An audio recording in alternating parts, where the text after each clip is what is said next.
Convene the regular board meeting. Clerk of the board, please call roll. Arencibia. Present. Hall.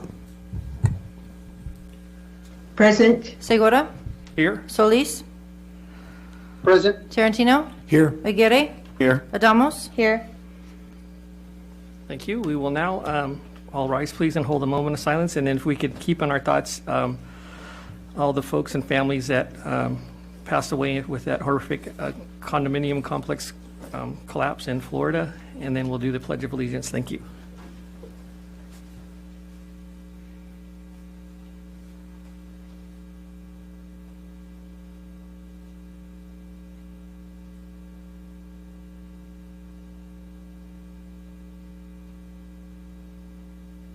Hand over your heart. Ready? Begin. I pledge allegiance to the flag of the United States of America and to the republic for which it stands, one nation, under God, indivisible, with liberty and justice for all.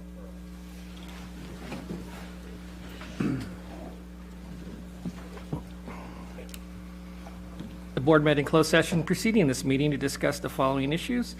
1, student expulsion, suspended expulsions, reinstatements, education code, section 48916 to 48917, students identified by ID numbers. 2, public employee discipline, dismissal, release, reclassification, reassignment, and resignation, transfer, government code section 54957. 3, conference with legal counsel, anticipated litigation, paragraph 2 of subdivision D of government code section 54956.9. And 4, conference with labor negotiator, government code section 54957.6. The board took the following action. Moved by Hall, seconded by Tarantino, to accept the administrative hearings panel recommendation to approve the reinstatement of 1 student with a vote of Arencibia, yes; Hall, yes; Segura, yes; Solis, yes; Tarantino, yes. Moved by Hall, seconded by Solis, to approve the request for leave of absence for 8 certificated employees with a vote of Arencibia, yes; Hall, yes; Segura, yes; Solis, yes; Tarantino, yes. At this time, I'll entertain a motion to approve the agenda for the June 28th, 2021 regular board meeting. Do I have a motion? So moved. Second. Moved and seconded. Vote, please. Adamos. Yes. Arencibia. Yes. Hall. Yes. Segura. Yes. Solis. Yes. Tarantino. Yes. Motion passes 5-0. Thank you. So the next one I really don't want to say because it means that we're coming to the end of trustee. I call her trustee because she acts like a trustee and really is incredibly intelligent and quite a leader, as you've proven since you've been here, Desiree. Just phenomenal. But I need to read this. The board is pleased to recognize our outstanding student board representative, Ms. Desiree Adamos, for her service on the board. She has been an exemplary voice for the students during a most challenging school year. She's always asked important questions, made educated comments, and led the students with maturity and unprecedented leadership. We wish her the best of luck in her senior year. We would like to introduce the 2021-22 student board representative as Ms. Gabrielle Stubblefield from Hilltop High School, and alternative representative, Ms. Natalia Campos from Olympian High School.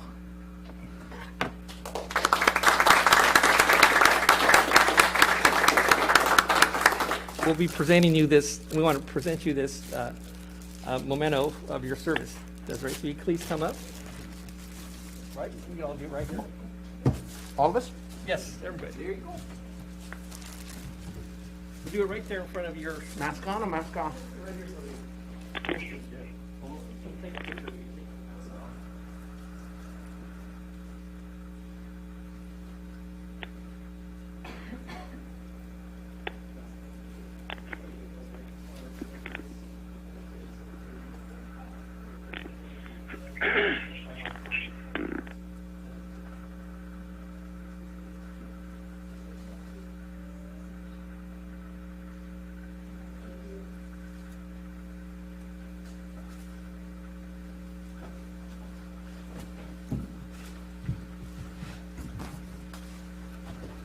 So if board members want to make comments on the great job that Desiree has done over the year, please feel free to. Anybody want to go first? Here? I'll go first. Thank you, sir. Desiree, I just want to tell you how inspirational you've been to us in this hard year. And I just want to say thank you for leading. You know, you sometimes I feel like your voice actually leads more than we do sometimes, you know. I really am appreciative of that. And all the work that you do and all the community groups make everybody feel present and welcomed. And I really can't say more than that. You know, you're just a wonderful person. And I hope other students understand and take your lead. Make sense? Thank you, Dr. Lancibia. Go ahead, Vice President Solis. Thank you, President Segura. Yes, I too wanted to say thank you, Desiree, for all your questions and your insight. It's been inspirational and amazing. So thank you. Keep up the good work, and I know you're going to do good things wherever you go. So thank you very much. Mr. Tarantino. Desiree, excuse me. I wish you would have had an opportunity to meet in person more often. When you first walked in after the COVID thing, I didn't know who you were. But anyway, I echo what all my colleagues have said, and in particular, your championing of the LGBTQ plus issues, and you've made us very aware of the issues that the students are going through, and your work with that group has really, I think, opened our eyes as well as made our district better. So thank you for that effort. I really appreciate it. And best of luck to you next year as a senior. Any plans of where you want to go? Okay, it's still early. All right, that's all I have, President Segura. Thank you. Trustee Hall, did you want to say a few words? Yes, thank you. I actually had written down some special words in Tagalog that I was going to speak, and I just don't feel I'd probably butcher them at this point because the emotions I feel for you, having been such a stellar representative on our board, you really raised the bar for all of us here in how to listen to others and how to consider the student voice in our decision making, not only here, but I want to thank you personally for your willingness to be part of the Suicide Prevention Council. That was really, you did so good on that. They've really embraced you, and really, I think because of you, felt the value of having to arrange having students on their council. Really as an important part of that component to really impact students across our district and across our county. So I want to thank you for that, Desiree. You've been amazing. I know you have really a bright future. You have worked tirelessly, and I want you to know that no matter what, you will be a success. And make sure you enjoy it along the way and really have time to do something special so that you can just take a break from the serious side of things and really enjoy some other pieces of your life. I know your mother and your family is very proud of you, and rightly so. So I just wish you the best of things to come. And I'm glad you're here with us for another year at Sweetwater. So thank you. And don't ever hesitate to reach out and share any other concerns you have. So thank you for being part of our board. Really appreciate you. Thank you, Trustee Hall. Dr. Rigetti? Thank you, President Segura.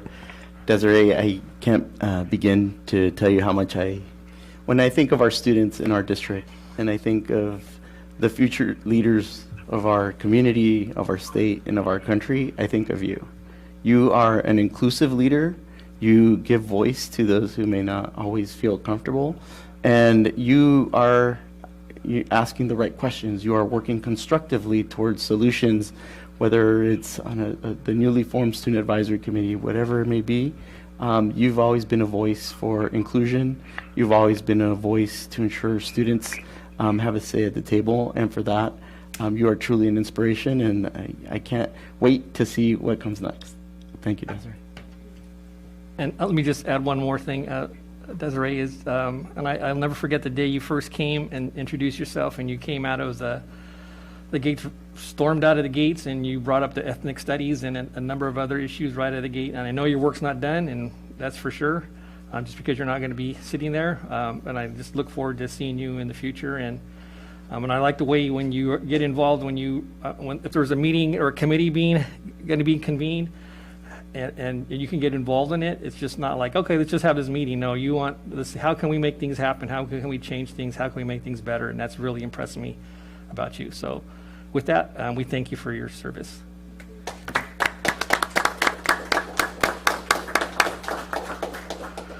We'll now provide an opportunity for SDCOE Representative Dr. Mark Scrivener to make any comments if he chooses, sir. No comments tonight. Thank you very much. Thank you, sir. We'll now have an update from our superintendent, Dr. Aguirre. Thank you, President Segura. Good evening and buenas tardes to everybody. Welcome to our June 28th board meeting. Now that we're past the most difficult 2020-2021 school year, there's some important items to highlight in terms of some positive developments, particularly regarding some of our athletic teams recently. So I want to highlight that since our last board meeting, there have been a number of our schools that have won championships in different sports. And they include the following in the Southern California Regional Champions. We have Bonita Vista Boys Basketball in Division 3A and San Isidro Boys Basketball in Division 4AA. So congratulations to Bonita Vista and San Isidro there. And the following were also, champions in the San Diego CIF Division, Otay Ranch Girls Softball in Division 2, Olympian Boys Soccer Team in Division 4, and East Lake High Boys Baseball in the Open Division. So again, we had a number of our teams do really well, and we just want to say congratulations to them. And congratulations to all of our athletic coaches, our teams, our parents, our students, everybody who came together. Again, this was one of the more complicated areas during COVID, and we all came together to make sure that our students had the ability to come together to participate. And so for that, congratulations to everybody. And we also continue to plan for our in-person reopening. So I want to take this opportunity to remind our students, parents, and community that our first day back is scheduled to be July 21st. So please ensure that you are completing the online application process to help us better prepare to welcome you this upcoming school year.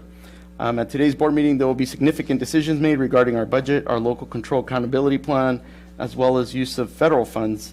We also have important resolution to address gun violence prevention, and we look forward to this evening's proceedings.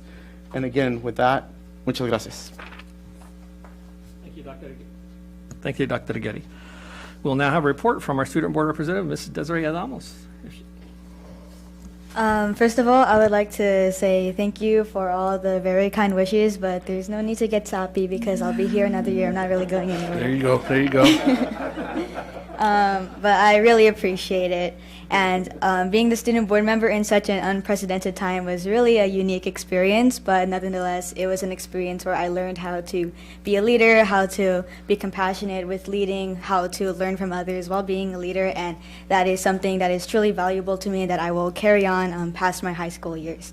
As a student board member, I kind of want to say that there is no singular student that is going to represent all 48,000 students in Sweetwater. So one thing that I wanted to leave with during my term was to recognize and acknowledge that in order to have accurate student representation, you don't need one student or two students, one student board member or their alternate. You have to kind of acknowledge the voice of like multiple student groups and like learn from a lot of different students. So hopefully past my term, that's something that we can continue to foster and like strengthen. But other than that, I really much appreciate the board for having me as a student board member and for these board meetings. I learned a lot about education policy and student rights and how I can advocate for my education, and I hope that's something that I can continue to bring students in the future. Thank you.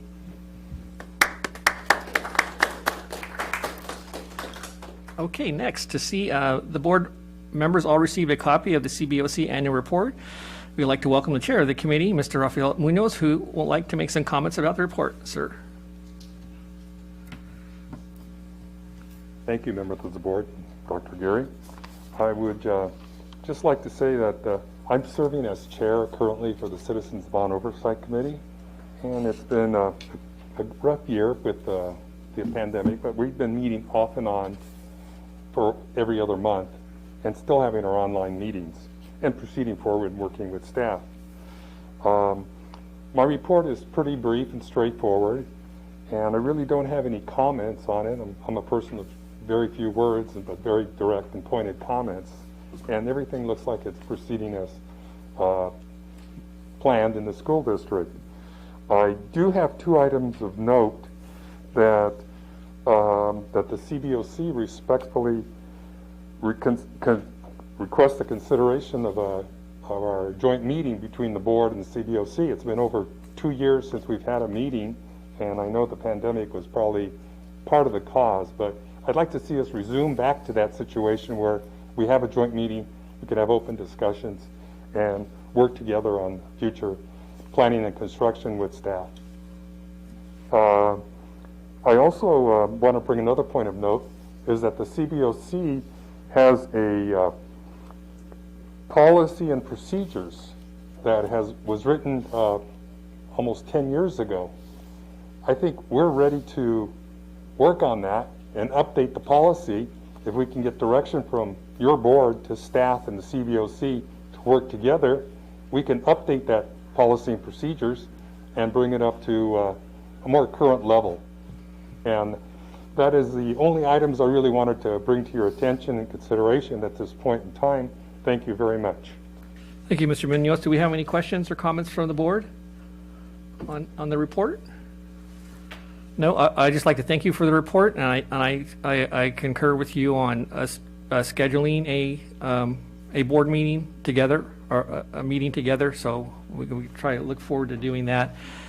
And however, we look to work on the policy, and I'm not sure where everybody's at on that, but if we could look at that too, I'd appreciate it.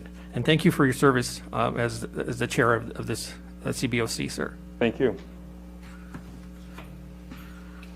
With that, we'll move to D1, conduct a public hearing and adopt the annual resolution numbers 2493 and 2581 for transfer of funds. I will open the public hearing. Are there any speakers? There are no speakers, Mr. President. The public hearing is now closed. Do I have a motion to adopt resolution number 2493 and 2581? I'll move approval. So moved. Second. I'll second. Moved and second. Vote, please. Adamos? Yes. Arencibia? Yes. Hall? Yes. Segura? Yes. Solis? Yes. Tarantino? Yes. Motion passes 5-0. Great. This is a point on the agenda where members of the public may address the board on any matter not on the agenda and have 3 minutes each to do so. The Board of Trustees cannot legally take action on or respond to matters not posted on the public agenda, but will refer the matter to the Superintendent's office for review and report. Thank you for your cooperation. The first speaker is Joseph Viveros. Yes. Good evening, Dr. Aguirre, President Segura, board members, President by virtual, Executive Board, and guests. My name is Joseph Viveros. My youngest is starting first year at Sweetwater, which is a good thing because she was at South Bay, and the great superintendent we have there is retiring this year. And if she was still at Nestor, I would be pulling her out of there, trying to get her into middle school here, but I let her finish there. That being said, I have a concern. Back in April, they had online for transfers. My daughter has an IEP, special needs. My wife filled everything out early on, like the second day or so, and said, we'll give you a call back. Well, now it's June. We called again today. They said we have nothing there. Staff had nothing, didn't know what was going on. My wife had to resubmit this again, and which is kind of like 2 months. I mean, we got a call, say, we'll call you. So we submitted everything IEP, and I think there needs to be like training in the office because,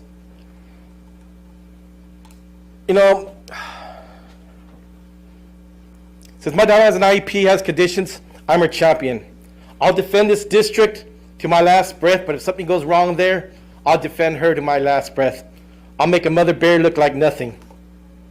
So I just want to say that you should need to ensure that kids that got IEPs, she's coming to a certain school because we had to do a transfer. because of that. It's not at every single school in Sweetwater. That's okay. You're going to a good school there. I like that.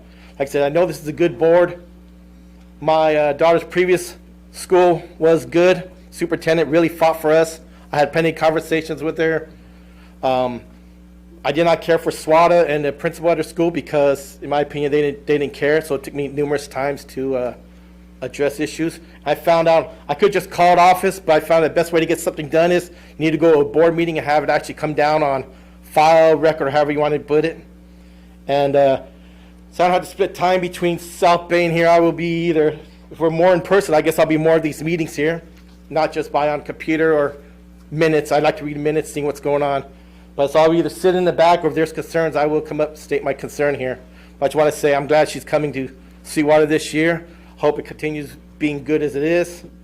And I don't care what anybody says, I think Sweetwater is a good district here, no matter what. Thank you. Sir, can you please spell your last name? Viveros, Viveros. Thank you, sir. The next speaker is Chandra Goodnow.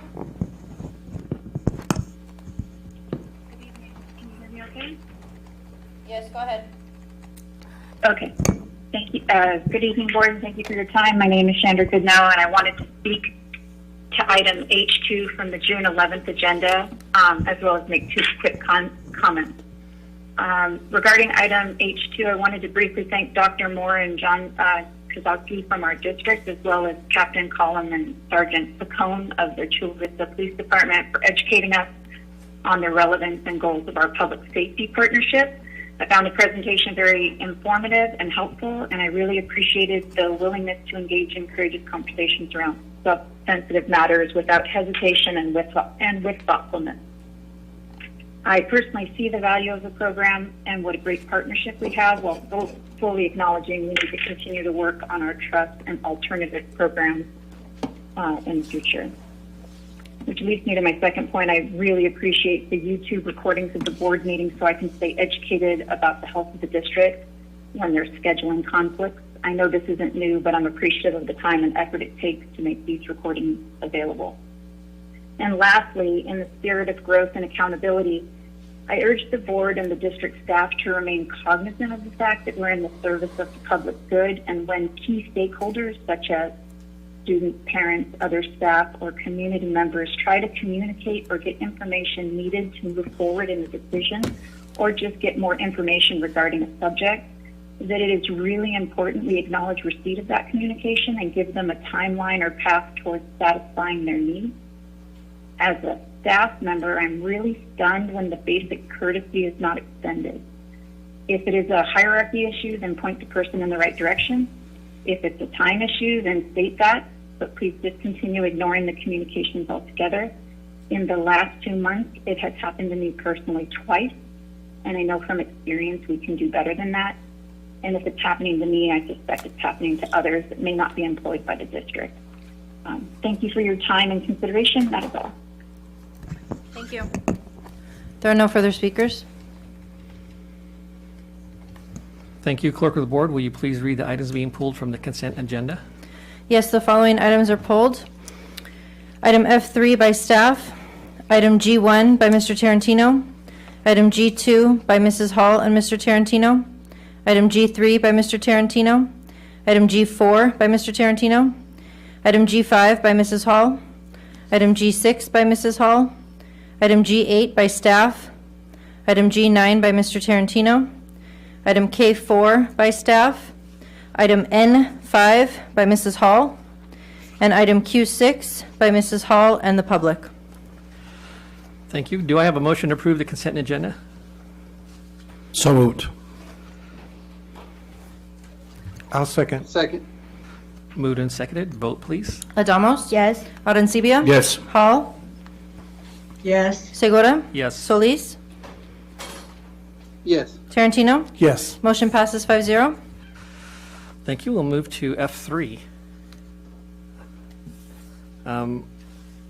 I can just lead off. I just have a few things that I want to say under F3, and a lot of it, or what's on my mind most, is that after today's meeting, many of these educators and leaders here, your cabinet and everybody will have a week off or something, whatever your time is, and I'm greatly appreciative of that you will have a break and that you will be able to get some rest and just take a break. It's been, as we know, it's been a heck of a, like 2 years that we've been, it seems like, and it just, everybody needs a break. I see it in my wife, who's a principal at a school, and she has a couple weeks off, so I just see the stress is not on her, and, you know, just seeing her relax and do her thing. So I'm just really happy that, you know, all you will be able to take a break. And then the other thing I was going to mention was that this morning I was at a press conference for a good friend of mine, and he's actually a council member for the city of Brawley in the Imperial Valley, and he's going to walk from the border, and he started this morning from I forget the name of the. No, it's not Friendship Park. Is it Friendship Park? Yep. Oh yeah, Friendship Park. at the border. He's walking from the Friendship Park to Texas, and he's going to be bringing awareness. And the reason why he's doing that, he's a veteran, a Marine veteran. I'm a Navy veteran. Is he's going to bring awareness to veterans who have been deported. You know, they might have gotten in trouble, but if you're a green card carrying a veteran and you get in trouble, you get deported, and you have no way back. Or you have a way back, but it's a really long, drawn-out process. There was a gentleman, a veteran in Imperial Valley, who had been deported to, I think, Mexicali. He'd been trying for 20 years to try to come back. And he just recently got his letter that they're going to start the process. He had a heart attack just recently and passed away. So he's dedicating this walk to that, and he's just trying to bring awareness to it. There's some bills in the legislature that are at the federal level, and there's some agency, there's some stuff that the governor would need to do. But it's such a worthy cause for that, to do that. You know, somebody who has served their country, our country, and then, you know, makes a mistake. And the options are super limited. So I just really appreciate Ramon Castro for doing that. And bringing awareness to that. I know there was media there, and I know he's gonna make a difference, and that's just the way he leads. And with that, that's all I have. Do we have anybody else want to go next? F3. Everybody's good. Oh, Mr. Tarantino. Thank you, President Segura. I'd like to congratulate Jessica Arenas from Otay Ranch High School, who was selected by the Union Tribune as part of the Community Journalism Scholars Program for 2021. As a participant in this program, Jessica will be mentored by newsroom staff, learn about journalism and news media careers, and have her work published in the UT. So congratulations to Jessica. Also, congratulations to the following students: Angelina Cano, 10th grader at Eastlake High School; David Castellon, 9th grader at Otay Ranch High School; Elijah Gagner, I think I pronounced that right, 11th grader at Castle Park High School; Martin Martinez, 9th grader at Chula Vista High School; Cesar Ivan Torres Sandoval, 12th grader at Montgomery High School; Jonathan Tai, 10th grader at Sioux High, who were named winners in the annual MTS Laptop Scholarship Contest. Each of these students from our district were awarded a Lenovo IdeaPad 3. So congratulations to all of them. I do have a few asks.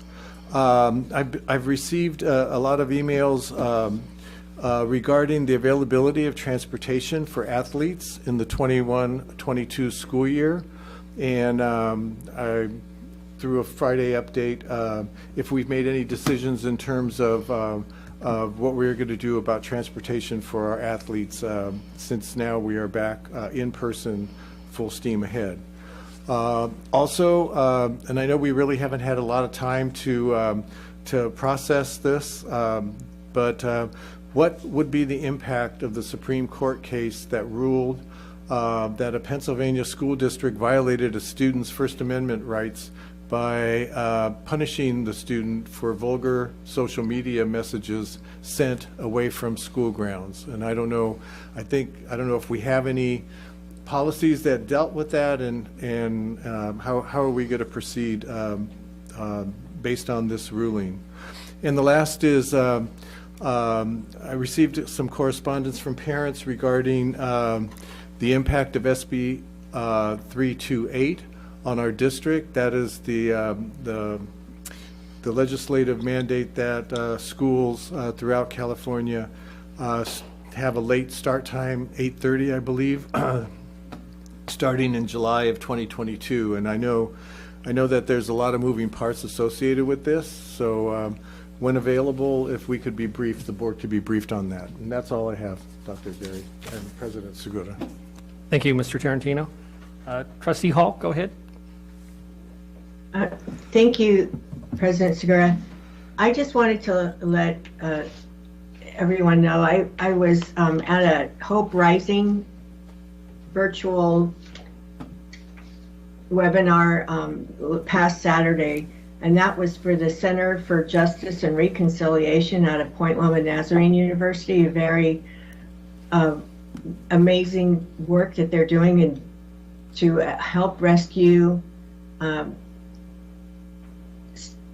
youngsters that have been trafficked,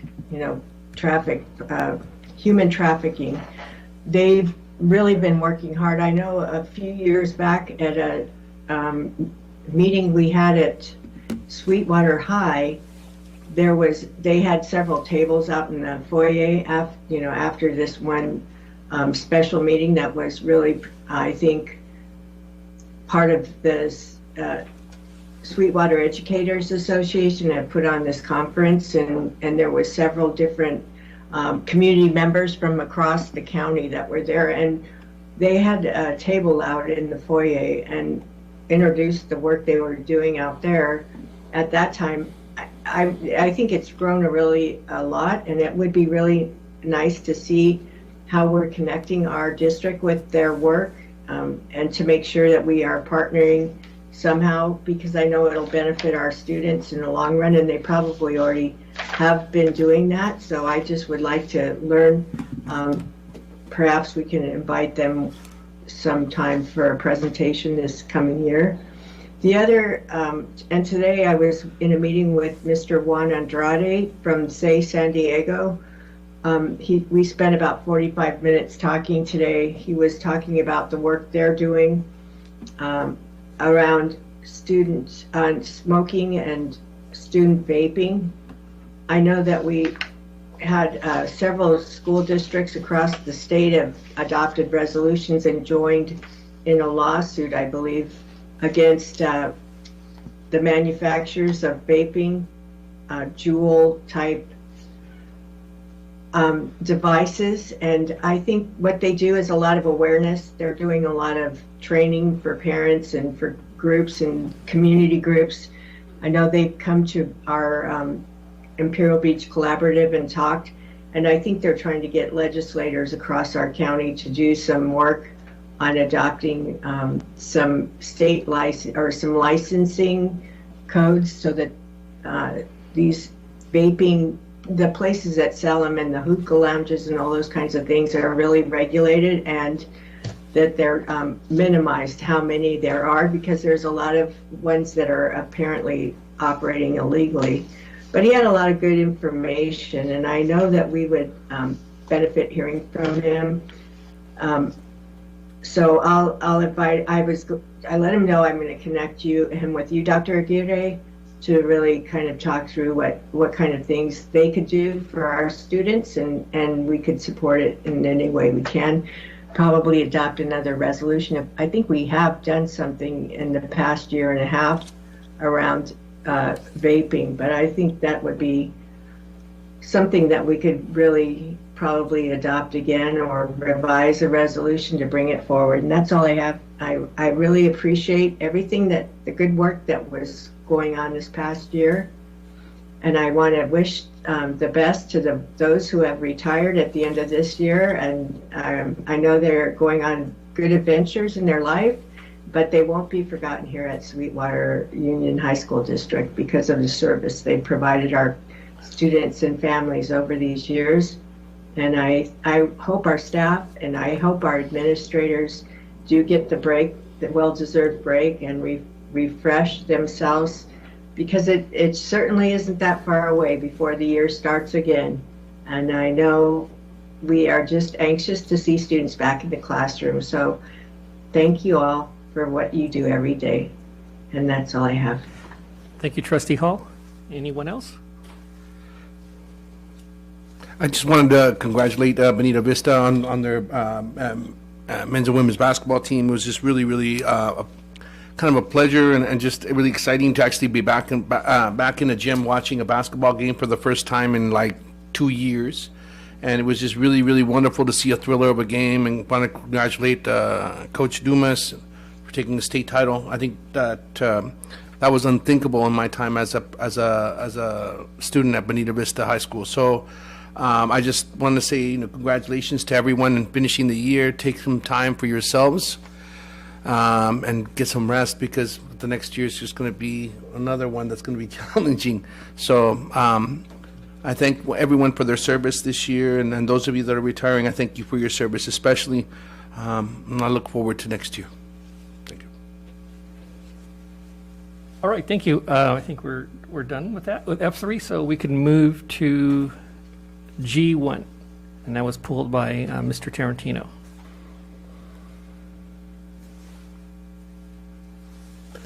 Thank you, President Segura. First of all, I would respectfully request if we could bifurcate the vote between the 10th grade PSAT testing and the 11th grade PSAT testing.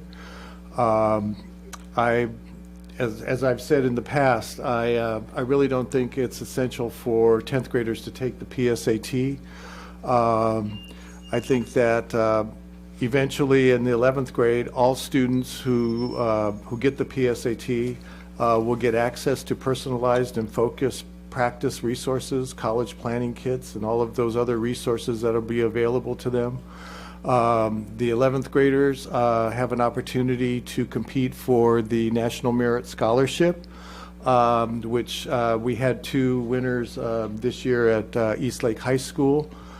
I just don't see the relevance of having 10th graders take that test. And if we just had the test for 11th graders, we have the opportunity to save $98,325. That's just my personal opinion. And so if we bifurcate the vote, I can vote against the 10th grade PSAT and vote for the 11th grade PSAT. Wait a minute. With your permission. I'm confused. Go ahead, So Trustee. your motion is you're moving to bifurcate the vote. That's what you're saying, right? Yes, and I Okay, gave okay. my rationale for it. Okay. Now, so that we have to vote on somebody has to second your motion in order for that to happen. Correct. Correct. Well, in the past, we've just Allow the president. delegated it Well, to the I would call president. point of order at that point. It has to be seconded by someone. Okay. So we can do that, so you want to second it? No. Okay. I will second that. Trustee Tarantino's request. So I guess we're going to vote on it. Well, then we move down to discussion, right? And I really want to bring up that this is an issue of equity, because the thing is, we want to be able to give as many students as many chances to be able to make the National Merit Scholarships, whether or not they're from San Isidro High School, Southwest High School, Eastlake High School, Bonita Vista, Castle Park High School. We want them all to have as many chances to be able to score well enough to be able to get National Merit Scholarships and reviewed by colleges so that they can be actually recruited for colleges. If we only give them 1 year, then we're only going to have 1 year of a snapshot. The student could have been sick. The student could have been absent. There could have been many reasons, right? But if we allow students to have two attempts to get this test, you're increasing the possibility of us getting more scholarship winners, and at the same time, more familiarity with the test that they will need to take in 11th and 12th grade. It's very short-sighted in my mind to say, oh, well, we're going to save $92,000 on a test that we know has outcomes that affect our community, and especially our most marginalized communities in the district. So I think this is very much an equity question. I want us to be very, very careful with how we see this decision-making. If we're saving, I think we're, one of those ones where what's it, the term for it, a pound wise and a penny foolish, or penny foolish and pound wise, or something like that. I always forget that saying. But I think you're going to, basically save $90,000 at the expense of taking a chance for a large percentage of our students to have 2 times to be able to get familiar with this test and more have chances to be able to have better scores on the SAT and other exams. So that's my point with that. So do we, go ahead. I believe that the investment in sophomore students for the PSAT is a very essential option, mostly because the SAT and the College Board use the same program as the AP test, so the formatting is the same and the questions are the same. And for students to come into the 10th grade without any knowledge of what the SAT looks like, it's a good freshener and it's a good opening into kind of testing into the SAT into their senior year. Additionally, a lot of students take the SAT when they they take the October SAT of their junior year, or they take the December SAT of their junior year. Usually by the time that students reach their senior year of high school, college applications are flooded, their AP tests are also flooded, and there is really no time to prepare for the SAT coming their senior year. So having that extra opportunity for students to take the PSAT both their sophomore and their junior year would be very essential. I believe personally for me it was very helpful to take the PSAT, especially for free at my school, because I understand that SAT tutoring in general is very costly for many students. And piggybacking off of Board Member Arancibia's comment, this decision affects marginalized students the most. So I believe with our intentions of a district serving mostly marginalized and students of color, it's in our best intentions to invest those $92,000 in students. So, yeah. Thank you, Ms. Adamos. Trustee Hall? Right. Thank you for calling on me. And I really appreciate the conversation. I just want to say that right out. I hear the passion in Trustee Arancibia's voice, and I hear it in our student board members' voice. I really feel that a few years back, I know we really put aside some of the standardized testing or these different assessments and the focus on test, and really questioned whether or not this was something that took away from the day-to-day instruction time. And that's where I'm asking, is this going to be, how much time is a classroom teacher going to devote to this test? Aside, and how does that take away from testing or from their instruction? Number one, that's my first question, because I definitely feel equity is key. And I know that practicing is going to help a lot of students. I know that there's a lot of different programs that are being given free to students to access to try and help them prepare for the testing. But the actual test taking is a whole different thing. And so I kind of want to learn, is it going to really spend a lot of time in the classroom preparing for this test that they'll be giving to 10th graders, or it's just an opportunity that's offered and they come in on a Saturday or something and do that? How does it work? Dr. Arguetti, please. Thank you, President Segura. I'll ask Dr. Alvarez. Good evening, Dr. Aguirre, board members, public. Thank you for being here. That's a great question. So the PSAT is offered during 2 dates during the school year. Both are in October normally. There is one that is October 13th. It's a Wednesday. It's during school time. And then there is one that is offered, and I don't have that specific date on me, but it's also offered in October, which is a Saturday. So there are 2 possible times and dates that we could offer the test. Normally, we do offer it during the school day on that Wednesday. That's been the tradition that's been here in Sweetwater, and that really is to provide students the access and the ability to, if they receive transportation, to be transported to school. Once again, just kind of meeting some of those equity issues that we do face in our district. And just to clarify too, Dr. Alvarez, I think there's a follow-up question that she threw out there. Dr. Nancy, would you please be recognized? Sorry. Just go ahead. Go ahead. Sorry, my apologies. I wanted to, how much time are they actually spending preparing for this test in the classroom? Right, so this isn't a test that teachers take the time to prepare per se specifically for this assessment. It is an assessment that students should be preparing their entire educational period for, but it's not one that teachers take time specifically to prepare for the itemized items. Adamos? And then just to clarify, besides what is stated on the MOU about about the personalized services, the online services that Khan Academy offers, is there any other services that this MOU would provide for students in preparation for this test, since it's not prepared in the classroom, or is that a separate agreement that has to be made with different school sites? So the preparation is through the Khan Academy. That is primarily the one that we use as the resource. There is a PSAT when you go online and you're registered for it. There is a PSAT link where you can do some practice tests and other items, but there's not additional testing items provided.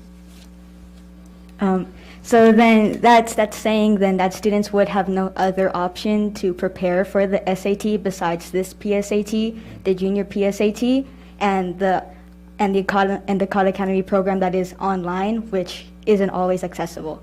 And with that being said, I understand that there's PTA committees that also set that up, but those cost around $1,000 for students to participate in. So to remove the 10th grade PSAT would weaken their preparation for the SAT in total, since this MOU doesn't provide any further assistance besides the program that's stated in the MOU.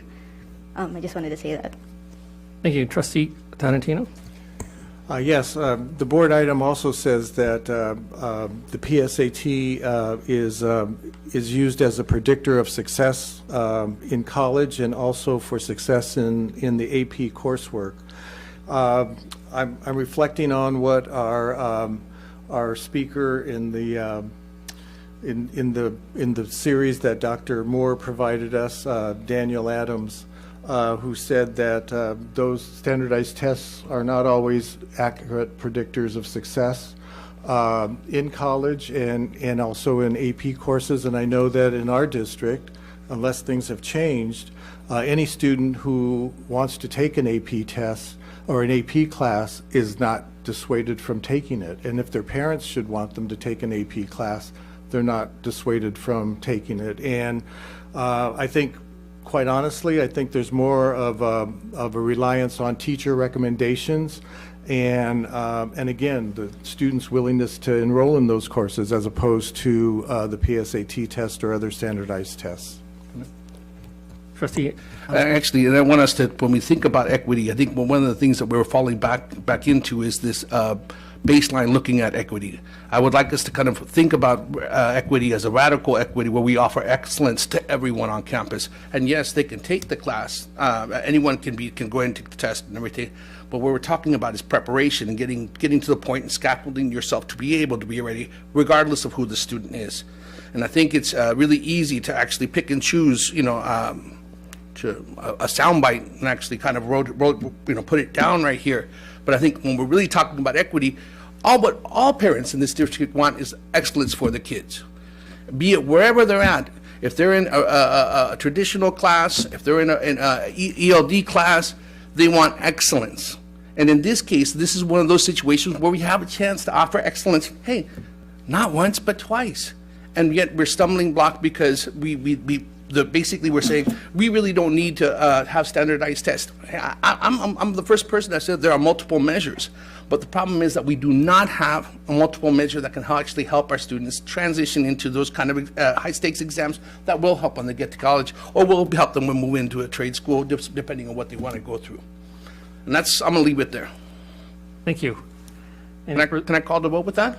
So I am going to side with Trustee Tarantino. We're going to bifurcate it. That's kind of been our past practice here on the board. I know you don't agree with that, but no, I'm just going to go ahead and have it bifurcated, and we're going to vote on the 10th grade and the 11th grade separately. Point of order. In order to bifurcate, we all have to agree. Point of order. We have to vote on that bifurcation. That's what I'm asking. So going forward, when, quite honestly, you're the president, you can do that, but because it's been our past practice, no offense, but I'm gonna make that decision, we're gonna bifurcate that. So we could vote on how would we split that up, Deanne, if we're gonna vote on 2 different grades? So it's going to affect the cost of the board item, but you would need to make a motion to approve the agreement for students in grade 10, and then a motion to approve the agreement for students in grade 11, and staff would need to arrange the fiscal impact changes for those 2 votes, depending on the outcome. Okay, so that's what I want to do. So we have a motion to that effect, and Paula has a question. So I would guess that the fiscal impact would only be triggered if, in fact, one of the measures or one of the votes fails to pass, right? Correct. Okay, thanks. So that's what we're going to vote on. You would need a motion to first approve the agreement for students in grade 10. Right, so that's what's out there. So I have a motion to approve the agreement as written, and then we'll have the fiscal impact adjusted if things change after this vote. So do you have a motion for that? I'll make a motion. I will make a motion for that 10th grade PSAT. I will second it. Second. Wait, because she broke up a little bit and I couldn't hear it. Point of privilege, my hearing aid kind of shut down. What was your motion again? My motion was I motioned approval of the 10th grade PSAT assessment contract, or MOU, sorry. Thank you. And it's been seconded, I believe, by Mr. Solis. Mr. Segura, I have. Yes. So let's vote on that. Okay. Adamos? Yes. Arencibia? Yes. Hall? Yes. Segura? Yes. Solis? Yes. Tarantino? No. Motion passes 4 yes, 1 no. Okay, let's vote on the 11th grade. We need a motion for approve the 11th grade. So moved. I'll second. Moved and seconded. Vote, please. Adamos? Yes. Arencibia? Yes. Hall? Yes. Segura? Yes. Solis? Yes. Tarantino? Yes. Motion passes 5-0. Thank you. Let's go to G2, pulled by Trustee Hall and Mr. Tarantino.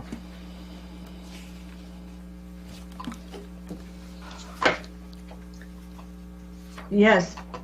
I'm wondering about the contracts, and have we been getting any kind of assessment on the services that have been provided for the last, say, 3 years? How many students, what were the programs offered, how many participated, what did the students' feedback? And I mean, we should be getting feedback from staff, students, and parents on whether or not they felt these were good programs. Did they serve as expected? Because I know I was always disappointed when my son was in middle school about what actually got, when they gave you a list of what the after-school activities would be, and every time I went by there after school, it looked like there was very few of those offered after all. So I would like to have that information, because we're spending a lot of money on these things. And I think I would like to see if we have any other options in the future. So that's my request. Thank you, Trustee Hall. Did you want to go answer that? If I may, President Segura. So a couple of notes there. Number one, this is coming up on the final year before it has to go out to request for proposal. So staff will be preparing a schedule so that this particular contract can be put out to bid. So it's part of our regular cycle. In terms of has there been an assessment or a quantification of it, I'll ask Dr. Alvarez to provide some context on that particular question. Dr. Alvarez. Sure. So on a yearly basis, we do have data regarding the number of participants per site, the number of daily participant per site, and then the types of programs that are offered at each site. There is also a quality review program that is conducted by each team to analyze the productivity, the effectiveness of the programs, student interest, and those types of things. And that's quality review is done on an annual basis and we can provide that to the board. That would be great. I would really appreciate seeing that. I think when you say it's a quality review by the team, I would assume you're talking about staff at the school and the central office. Correct, it is a joint evaluation. Okay, so and do you get feedback from the students in a survey or any kind of format? Yes, there's survey data from students that's conducted on a Okay, yearly and- basis. And that's done before, like, the 8th graders leave the middle school and things like that, so that it informs. Yes, it should be done at the end of each programmatic year. So when you provide us that information and you provide us summaries of what the students' feedback has been, would you also please tell us how many people were surveyed and how many people responded, so we can have a sense of who's really driving the conversation? If you don't mind, I would really appreciate that. And I think, thank you for the work. I know that we didn't necessarily have this kind of work doing, it wasn't happening as well as I feel it is now, Dr. Alvarez, so I want to thank you for that. Thank you, Trustee Hall. And then we had Mr. Tarantino. You had questions on this, sir? Thank you, President Segura. I had the same concerns about the evaluation component that Mrs. Hall has brought up, the number of participants at each site, and especially the academic component that these programs contain. You know, are we tracking students, the impact of these programs on the students' course of study in the comprehensive school? But I do have another question. On Exhibit A, are those numbers for high school and middle school, are those projections for 21-22, or are they the actual numbers for the last time we offered this, which would be 2020 to 2021 school year? Are they, what do these numbers represent? That would be my question that is different from what Mrs. Hall asked for. Dr. Alvarez? So those numbers represent the actual attendance and participation rates, the actual numbers, but they're taken from the 1920 school year and extrapolated for the entire school year. Based on the information that was in CitySpan, which is the tracking information that we utilize that's offered through the county suggested that we use those numbers because they were more relevant in opposition to those during the pandemic because there was a modified program. Okay, thank you for that clarification. That's all I have, President Segura. Thank you. Yes, sir, go ahead. Can we also, Dr. Alvarez, check out and examine the feasibility of perhaps doing some of this work in-house as well? I think that's something, do we have the capacity to do it in-house? And seeing how best to be able to work through it, because I think this is something that also will allow us a flexibility and more analysis. You know, the things that we're asking about right now probably be done in-house. But I don't know what the feasibility is with regards to our labor teams and seeing what's going to happen and how we would do it. But this is something that might be looked at as a long-term solution where we actually look and see if it's able to be held in-house, how it might be held in-house, where it might be housed, and how we might enact it on our campuses. Yeah, thank you, Trustee Arancibia. So that's part of our review prior to issuing an RFP is doing that type of analysis. Fantastic. Something we have contemplated. And Dr. Aguirre, if I may add, we do have one school that currently has an in-house program. That is Southwest Middle School. It is one of our smaller programs, but it is run completely in-house. So we can also do an evaluation in terms of an external look at it to see the efficacy Fantastic. of the program. Thank you very much, Dr. Alvarez. Okay, do we have any more conversation around this item? I truly appreciate all the questions that were generated by the board and to staff, and I know we've have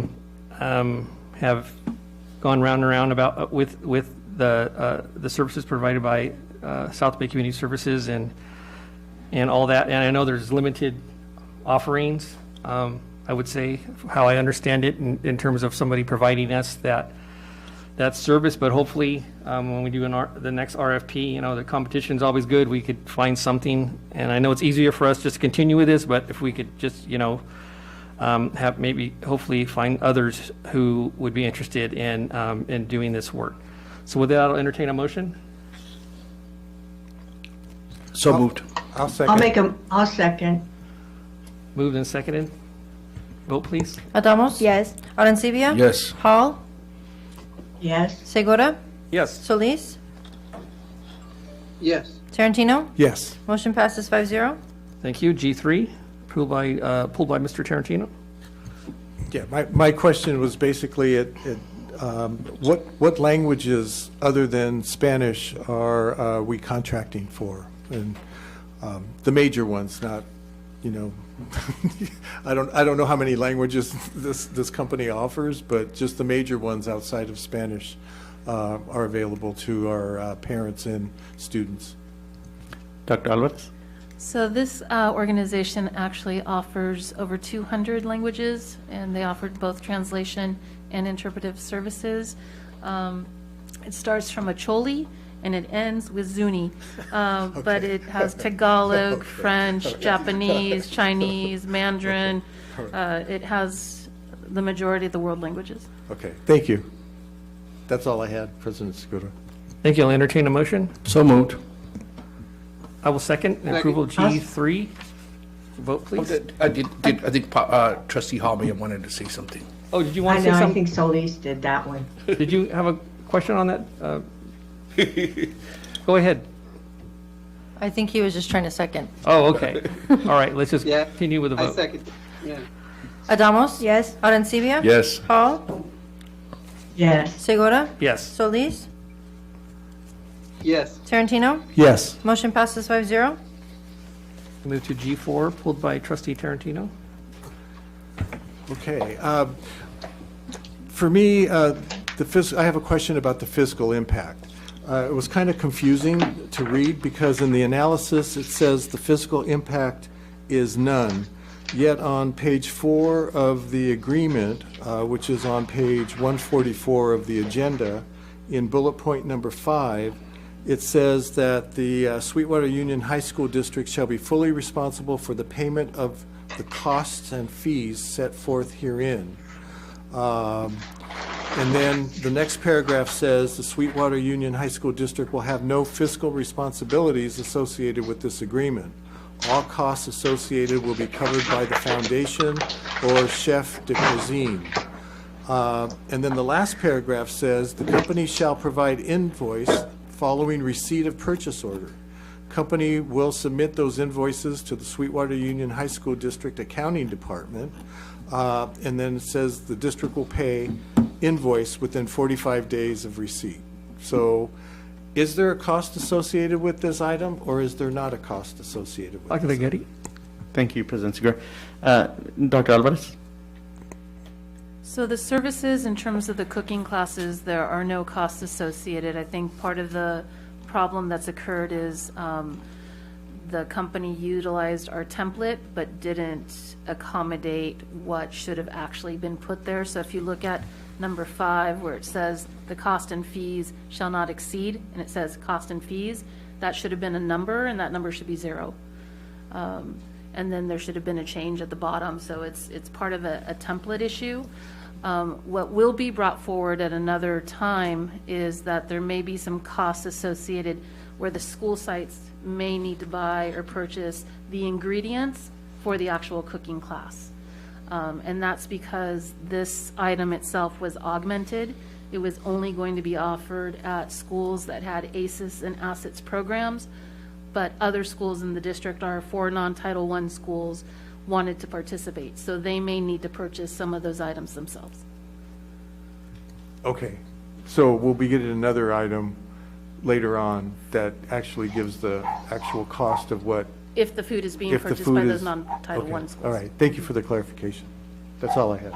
So we can approve this as written, or vote on this as written? Okay. I'll entertain a motion. I'll move approval. Second. Second. Moved and seconded. Vote, please. Adamos? Yes. Arencibia? Yes. Hall? Yes. Segura? Yes. Solis? Yes. Tarantino? Yes. Motion passes 5-0. G5, pulled by Trustee Hall. Thank you. My question is simple. It says it's for career technical education teachers' classrooms, and I looked to figure out which sites you were putting these in, and I didn't see a list. So I'm asking, as I believe I've asked in the past, that whenever you bring an item like this, we identify where they're going or what schools are getting those items. I realize that these are being purchased for CTE, but I also understand how things can become owned by a certain person, or, I mean, they seem to think that it's their computer or their whiteboard or their laptop, you know, I mean, and I want to make sure we're tracking things properly and that we understand where they're going, and when that program, if that program goes away, who ends up getting that? I mean, if one school doesn't have it anymore and they no longer have that class, then where does it go? I'd like to have an understanding of all that. That's my question and my observation. Request that you always accompany this with lists of where those equipment are expected to be placed. And I would like to understand what happens if those things change over time. What happens to the equipment? Dr. Aguirre? Thank you, President Segura, Dr. Alvarez, and perhaps also Dr. Salkel regarding the inventory process. So, Dr. Alvarez. Thank you, Dr. Aguirre. So yes, this is actually for all CTE classrooms at the high school level across the district. So it is every school and every CTE classroom that will be listed. But I understand in the future we will add those lists. Thank you. And Dr. Salkel, could you please speak to the question about maintaining of inventory? Yes, thank you, Dr. Aguirre. And Trustee Hall, those items would be tagged in our warehouse before it's distributed to the school sites. And if there were to be a transfer, we would work with the program manager or the school site. They would submit a request to transfer that asset. There are some opportunities. We're working through that process now and educating folks through that process of the transfers and disposals. But they would notify, the program manager would notify us in fiscal services. Okay, yes, I appreciate that, and I really appreciate the fact that we're going to have the information accompanying it, because I'm not sure I even understand how many items were being purchased, because I saw that it was a long list of piggyback but I couldn't really figure out which ones were ours. So, yeah, I think that's, I appreciate that you're going to get that information to us. Thank you. Dr. Aguirre, go ahead. Thank you, President Segura. And we can offer that information verbally. We have it at the ready, and it can definitely be followed up. Dr. Alvarez? So for the Hoover Cams, we're purchasing 42 Hoover Cam Pilot X. We are also, actually, that's the quote, 42 of those. Okay, thank you. Thank you, Dr. Alvarez. Sorry, she broke up, so can I repeat what I think I heard? Yes. Go ahead. I heard her say 42 hover cams. Yes. Yes. 42 wireless teaching stations. So and 42 something else. It is That's listed. where you broke up. So in the quote that's attached to the item, it has 42 hover cams. They're called Hover Cam Pilot X wireless teaching stations. So there are 42 that are being provided. Okay, thank you. Okay, no, any questions? I'll entertain a motion for Move to approve. G5. Thank you. I'll second. Moved and seconded. Vote, please. Adamos? Yes. Arencibia? Yes. Hall? Yes. Segura? Yes. Solis? Yes. Tarantino? Yes. Motion passes 5-0. Thank you. Move to G6. Pulled by Trustee Hall. Yeah, I pulled this one for the same reason I pulled G5. I didn't see a list detailing the information. I would like that provided. And I would like it really as part of the board record So in the future, I would request that we always have that information accompanying any of these items, similar items in the future, and not having it separate in the board update, because it really, I would like to see it as part of the board record, which a Friday update isn't necessarily that. So thank you. Thank you, Trustee Hall. Thank you, President Segura. I'll ask, And- go ahead.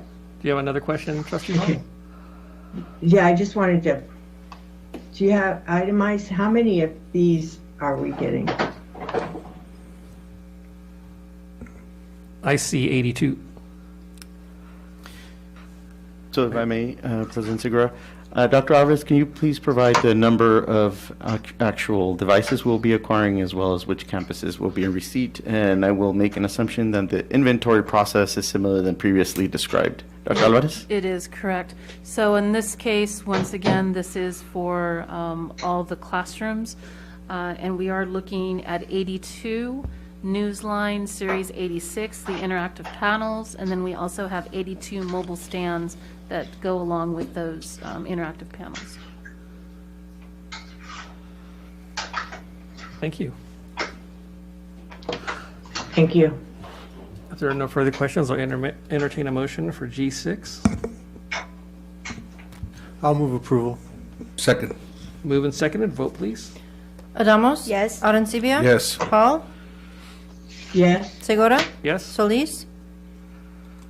Yes. Tarantino? Yes. Motion passes 5-0. Okay, let's move to G8, and I believe we have a presentation for the LCAP. All right. I'll ask Dr. Alvarez to present the local control accountability plan that was previously presented as a first read. Dr. Alvarez. Thank you, and if you don't mind, if you can indulge me, I'm going to stay seated. My back is hurting, so pickleball and old age are catching up, so I apologize for that.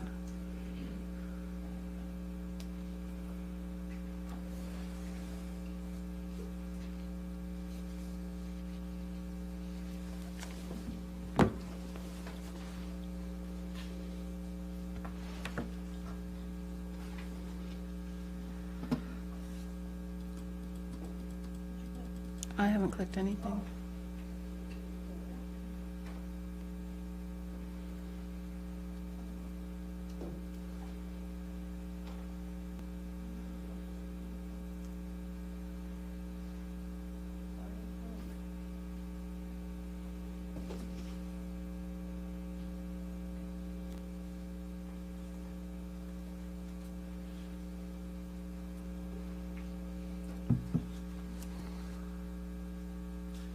So this evening, we'll be talking about the Local Control Accountability Plan. And as all of you know, as part of our budgetary process, we do receive about $54 million through supplemental and concentration grant monies. So this evening, we'll talk a little bit about the Local Control Accountability Plan, the update, the Learning Continuity Plan that was done in place of the Local Control Accountability Plan in the 2021 school year. We'll give an update and an annual summary, and then we'll look at the LCAP for this upcoming school year for 21-24 and the processes that we did to develop the plan. So just as a reminder, our LCAP has 4 goals, and the goals really focus on students, what's happening with students and families. Goal 1 is really about teaching and learning and preparing our students for college and career, so that they're able to succeed in their own personal endeavors. Goal 2 is talking about healthy, sustainable learning environments for our students, and also creating communities and culture of equity on our campuses. Goal 3 is fostering those connections between home, school, and families, ensuring that our parents are engaged in the work of ensuring that our students are successful. And the last one is kind of the foundational goal of making sure that we have coherence across all of our systems so that goal 1, 2, and 3 have optimal outcomes for our students. California has 8 priorities that have to be developed within our local control accountability plan, and they're based on 3 primary areas: the conditions of learning, how are students learning, what's happening in the classroom; engagement, what's happening with parent engagement, student engagement, and also with our school communities and our school climate, and then student outcomes. Those outcomes are not only instructional or academically based, but they're also based on social emotional factors. And so the conditions for learning have 3 areas: that basic service, our state standards, and our course access. And if you read the Lcap, which, you know, if you want to get some good reading sometime, it's only 132 pages. We identify within each goal what those state priorities are to make sure that they're called out.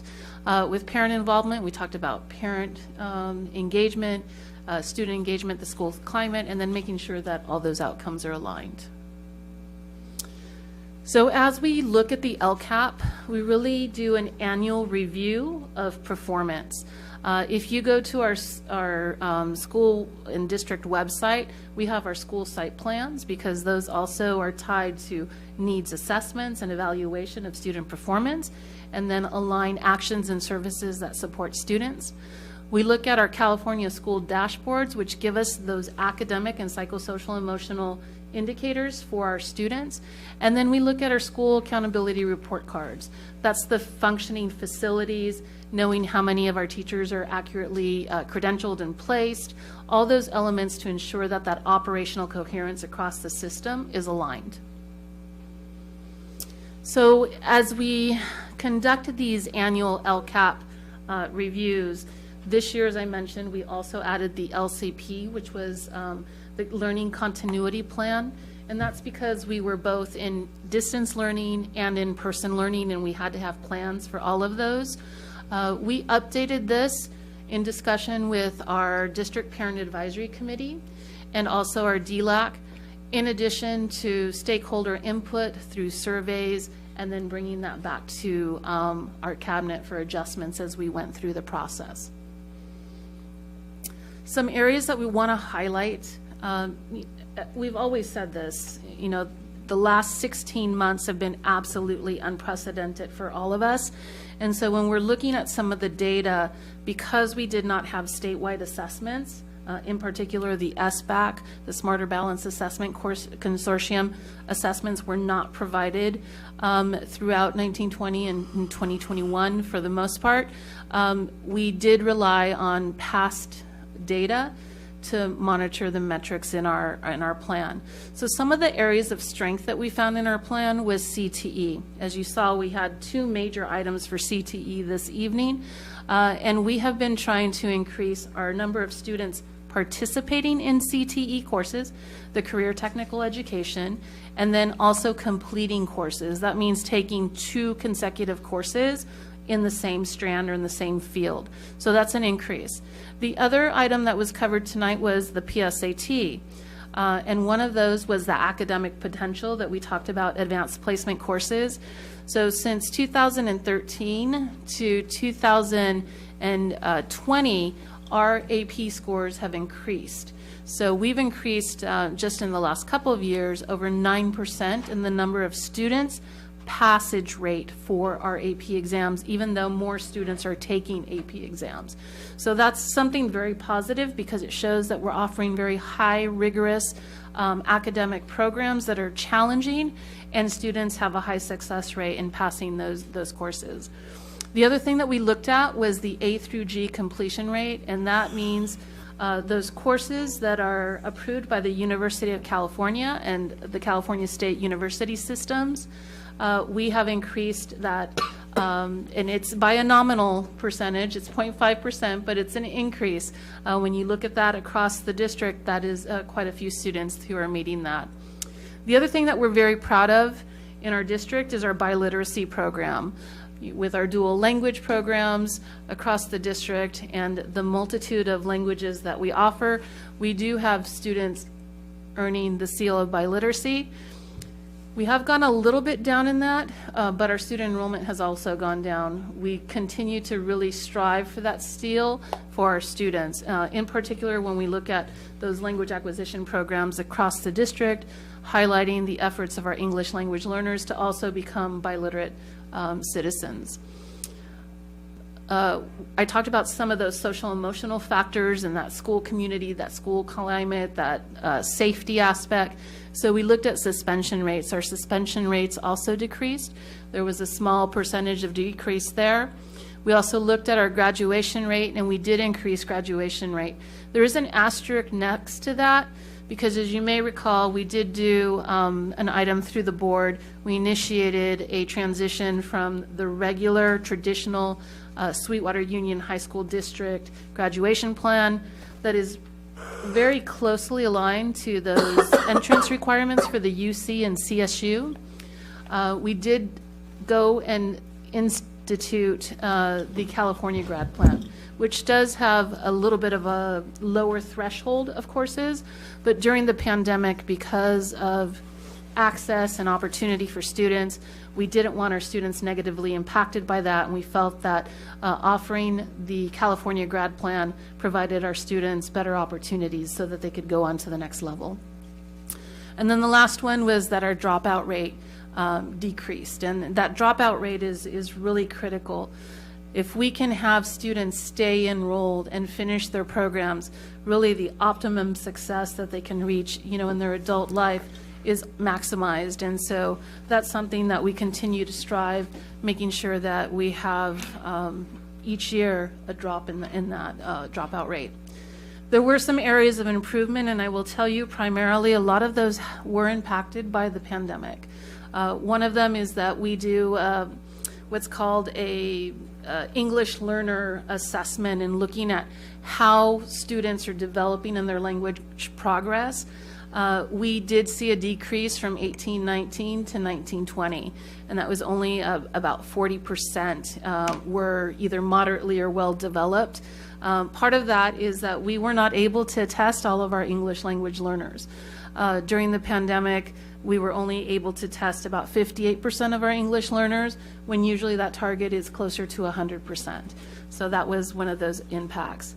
Along with that, because we're not able to test all of our English learners, our reclassification of English learners from English learner to reclassified fluent English proficient also decreased some because of that same factor. And then one that is noted is that we did have an increase in chronic absenteeism rate during the 1920 year, and we compared that to 17-18. But once again, that second half, the last 3 months, did have some impact.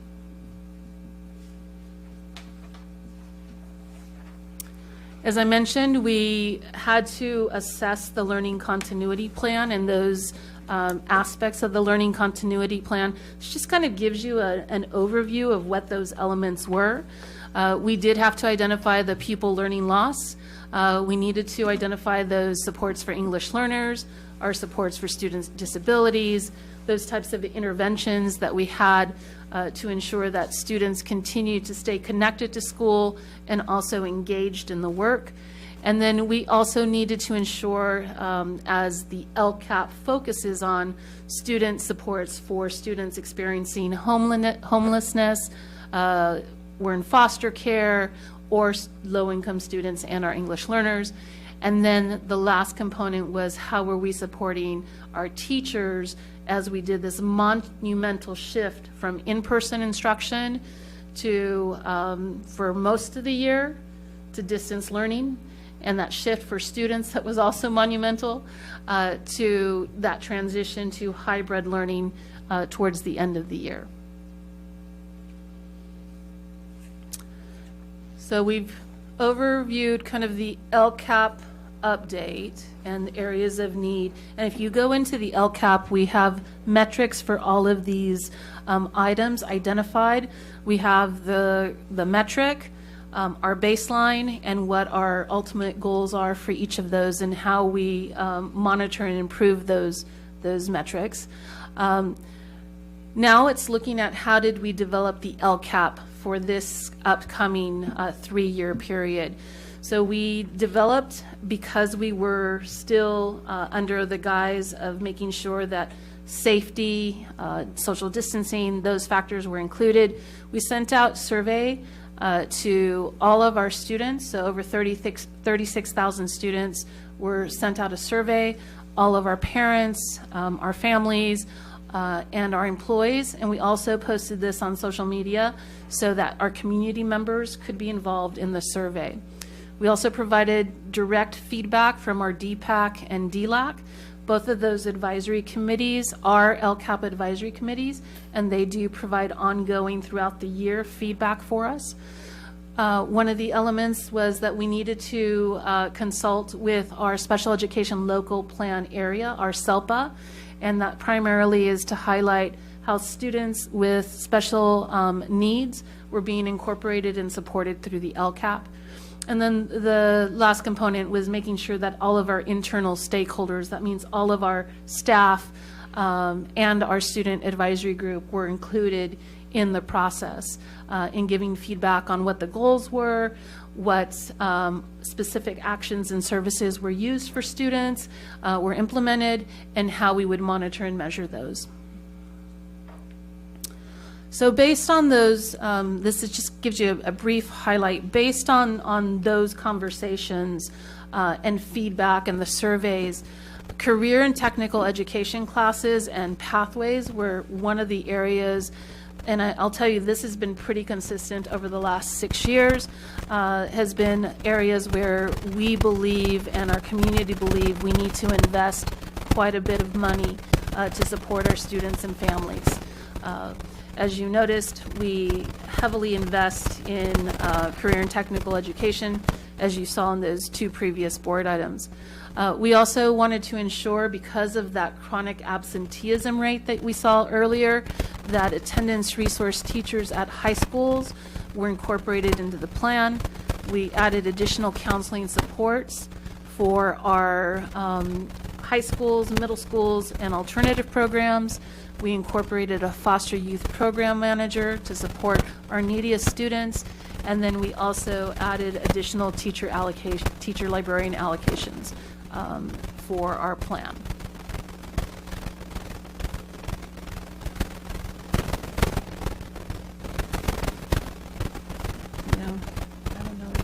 Okay. In addition, we added some other supports to increase those actions and services for our students. We have some increased or augmented district curriculum specialists. Those are teachers on special assignment that specifically help both teachers and students. We added site level interventions, and that could include anywhere from I'd like to take a break until Sure. we figure out what the noise Sure. is. Well, let's I do will that. Let's stop do a quick recess.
Gone? Please continue, Dr. Alvarez. Thank you. Thank you. So some additional supports for our high needs students include site level interventions. As I mentioned, that could be push-in supports at school sites. It could be additional supplemental materials. We have included augmented summer school and intercession interventions, as well as in school during the school day interventions, including tutoring supports that helps decrease the class size and increases more individualized supports for students. We've included some time for teacher site professional learning communities to develop their content-specific goals and resources, and then also some additional supports for the Launch Virtual Academy have been included in this. So we really do believe that the foundation of these goals is to provide actions and services that will increase outcomes for our students. Just as an overview, these are some of those actions and services. We've included some supplemental staffing that includes additional assistant principals, additional reduction of our English language development sections so that we have a lower student to teacher ratio, class size reduction, counselor caseload. We go from a normal 400 to 360 students per counselor, learning center counselors at a much reduced rate, bilingual testers, and as I mentioned, some of the other aspects. We also include some of our college and career COSAs, or counselors on special assignment, our AVID supports, and some of the supports for the federal, state and federal program office. In terms of instructional materials and PSAT, advanced placement subsidies, and IB, or International Baccalaureate testing subsidies, we provide those for students so that at no cost students are able to take those tests if they qualify for their free and reduced lunch. The PSAT, as was mentioned before, is for all 10th and 11th grade students. So that's under Goal 1, academic. And we already talked about some of these. The one that we added was some extension of library time so that libraries can be open before and after school instead of, with limited operational hours. So that offers students access to study in a place that's calm and quiet and conducive to their learning. For Goal 2, remember that's equity, and then looking at those environments that support student learning. So we've included our nurses, our after-school program coordinators, our psychologists, our ASB, our Associated Student Body assistant principals, our restorative practices classes, our athletic directors, our campus assistants, attendants, and then we offer with those after-school programs extra duty for custodial hours so that they can support that ongoing learning for our students. In this item, I do want to highlight, and I do think it's important to note because we have talked about the school resource officers, that action and service was included in this. Under the supplemental and concentration, we will be moving this on the 45-day budget cycle to a general fund resource. And so that will occur at that budget revision. The other thing that we've added is a central office teacher on special assignment that supports athletics and also supports middle school athletics, which in most districts is not offered. We feel that that's one of those components for engagement for our students. And then our medical collaboratives are funded through this, as well as the professional development that's offered through our equity office. And then for Goal 3, it's about parent engagement. How do we connect parents to our community, to our schools, and ensure that we're providing services for our parents so that they in turn can help and support their students. We have community relations facilitators at most of our sites. I believe we have 16 in the district at this time, and they really create that connection from home to school. And then we provide through our grants, parent and communication, to ensure that there's constant communication across the district. And then the last one, as I mentioned, is really kind of that foundational goal. We only fund one particular item there, and that is Title IX, professional development for our teams across the district. But Lcap Goal 4 is important because it provides that coherence, making sure that all of our operational aspects, fiscal, human resource, our facilities and management, all of those are aligned to support the first three goals. And then one of the last items that is in the LCAP is the comprehensive support improvement. Because we stayed status quo, because we didn't have a full LCAP this year, and the state assessments were canceled in 1920, we still have 3 schools that are identified in comprehensive support, and that means that they get additional resources and funding to help students with disabilities, our foster homeless youth, and English learners and students that are low-income students. And that's Alta Vista Academy, National City Middle School, and Palomar High School. They are directly supported by their assistant superintendent or their chief, and then Dr. Winters also provides some additional support for these schools. Their site plans are co-planned to ensure that there's a very strong needs assessment that aligns with the comprehensive system of supports. And then once again, we finalized the LCAP going through all of our stakeholders. One of those specific elements is that the San Diego County Office of Education does need to provide approval for our LCAP. And so we provided a fully developed LCAP and budgetary plan to them. They reviewed that on June 4th. They gave us feedback. Most of that feedback was minimal in the sense of not changing programmatic information, just increasing and highlighting some of the programs. Those changes were noted and made, and we had a public hearing on June 14th where the draft was posted, and it has been posted since. And then this evening we're bringing forward the LCAP as part of the entire budgetary process, where the general fund allocations will also be discussed this evening, and that's where we are right now. So at this time, board members, thank you very much. Audience, thank you very much. And if there are any questions, I'd be happy to answer those for you. Thank you, Dr. Alvarez, for that presentation. Do we have board members that have any questions, comments on what was just presented to us?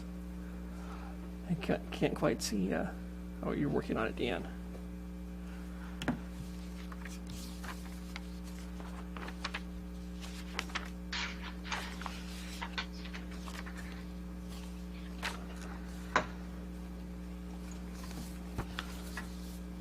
I have a question, Dr. Alvarez. So on page 7, and it's just so I can understand it, under area of strength, and then it says where the 1920 dropout rate was 4.2% and a decrease. Just if we could explain what the what's the procedure with that, and if somebody drops out or just gone, and how do we reach out to them, and what's that process? What does that look like? The supports. Thank you, President Segura. Dr. Alvarez, can you please describe some of the supports available when this occurs? Sure. So we have to monitor through CalPads a notation for every student that has left our district. Students have student identifying numbers, and so if a student transfers from a school to another school outside of our district, those numbers are tracked in the student information system. So what becomes more problematic is when a student transfers to another program that's not within the state or is difficult in tracking. And so school sites devote a lot of time, the registrar and teams, the attendance coordinator, in contacting students and noting if students have left the country, have left the state, and then we also have to validate that a student has enrolled into another school. So that's part of the process that occurs on the back end. But on the front end, those attendance coordinators are very critical. And so both at the middle school and at the high school, there's attendance coordinators at the high school that we're funding through the Lcap, because that's probably where the highest rate of dropout occurs. And so it's being preemptive and making sure that we can identify students that may be at risk at dropping out and providing those wraparound services, whether it's counseling, whether it's academic services, or other types of services that a student may need, so that we can reconnect and re-engage them into school. The dropout actual measure is reported to the state. They then validate the reports that we get. We do have sometimes opportunities to refine some of those reports to ensure that we haven't identified someone as a dropout or missed someone that may have been identified as a dropout. But the supports are really to ensure that they don't get to that point. Okay, thank you for that information. Looks like we have several questions. Let's go with Vice President Solis. Thank you, President Segura. Thank you, Dr. Alvarez, for the report. It's come a long way since we first received our first Lcap, so thank you for that. I was curious if we can get like a breakdown of surveys from students or parents. How many students, parents, and anybody else, whoever returned the survey? If we can just get a number from the 36,000 plus whatnot, just to know on a Friday update, that would be great. And also with regards to how we look at it at the end, if we've achieved that certain goal, who looks at that, and who's part of that group? So the evaluation of the data occurs with the stakeholder groups. So DPAC and DLAC certainly review that data. We did that this year in several meetings with DPAC, DLAC. We actually had joint meetings. And then staff actually go back and look at all the metrics. Because the State Board of Education created a new template, we are in an era of being able to reestablish some of our metrics. As I mentioned, we have those 8 state priorities. So we have to have metrics aligned to that, but we can also add local metrics. And so we designed those local metrics. They're all included within each of the goals. So if you go into the current Lcap for 21-24, you'll see that it has a baseline, and then it has an ultimate outcome in year 3 or year 4. What's missing right now, and that's because this is a new template, eventually we'll do progress goals for each one. But those metrics are evaluated through any type of local assessment or state assessments that we have and outcomes that we have. They're also reviewed by cabinet, by our principals, and by our associations. Wonderful. Thank you. I appreciate that. That's it. Trustee Hall. Thank you very much. Yeah, I echo Mr. Solis's comments that we've come a long way from our first stab at Lcap. My question is on the general information page. I think, not the general information page, it's actually on page 3 under the, no, maybe it is on, no, it is on the first page of the general information in the second paragraph where it says our 2018-19 enrollment was 39,086 and 59% of our students qualify as low income.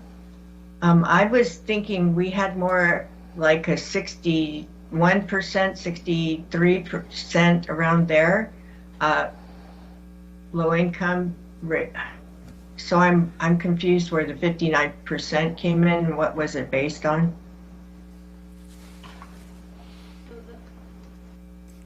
So we do update the unduplicated percentage and that percentage is calculated based on CalPADS. We did have an opportunity this year to qualify students for free and reduced lunch through other means.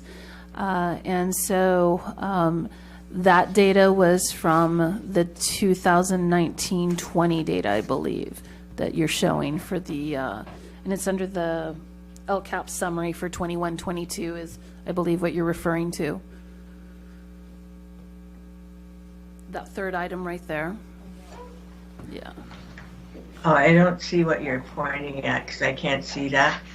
But I'm talking about the very first page under the plan summary, and in the second paragraph, it says 59% of our students qualify as low income. And when I look at the data, you know, when we had the winter reporting, I think in the prior year, it was higher than 59%. It was over 60%. So I'm confused about why it's 59% here. But are you saying that currently it is higher? Because I don't know what you're talking about later on. If you have a page number on here. Yeah, it is. It is currently higher. We do see some projections across the board and some assumptions that we have established. And I'm going to ask Dr. Salka to address that component. So Dr. Alvarez and Trustee Hall, yes, our projections going into next year is a little over 61%. That's what we've built into our budget plan. So it is higher than the amount in 2018-19. Yeah, and this general information gives you some historical values for our percentage of unduplicated, and that's that 59% is that reference. So when you look at the P3 or the P2, it's more like 63% for 1920. So you're saying you're projecting it going lower after a pandemic, and when people have been out of work, you think it'll be lower than 63%? That's what you're projecting? Right, we take a conservative amount. I mean, we do have, it was 62.6 in our LCFF calculator in 2019-20, and now our data from the CalPAD submittal in January for the 2021 year was 61.19.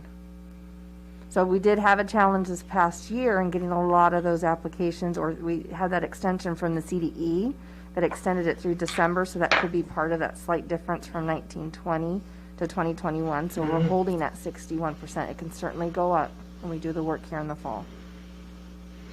Okay. So if in fact in the fall the allocations for federal, say the Title I funding and other elements of the LCFF are based on a higher percentage than 59% or 61%, how will you recognize that, and when will you inform the board of how that money will be allocated? We're always 1 year behind, so when we're doing the allocations for 21-22, that's based on the prior year data.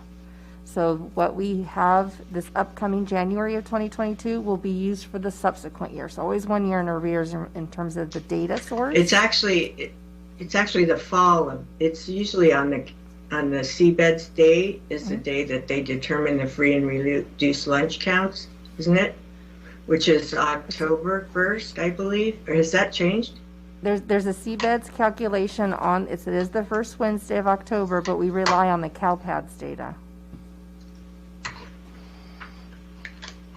So there's a disconnect? The CalPADS data does look at CBEDS, but then it looks at other factors and the free and reduced lunch applications through October, and then that is certified in January.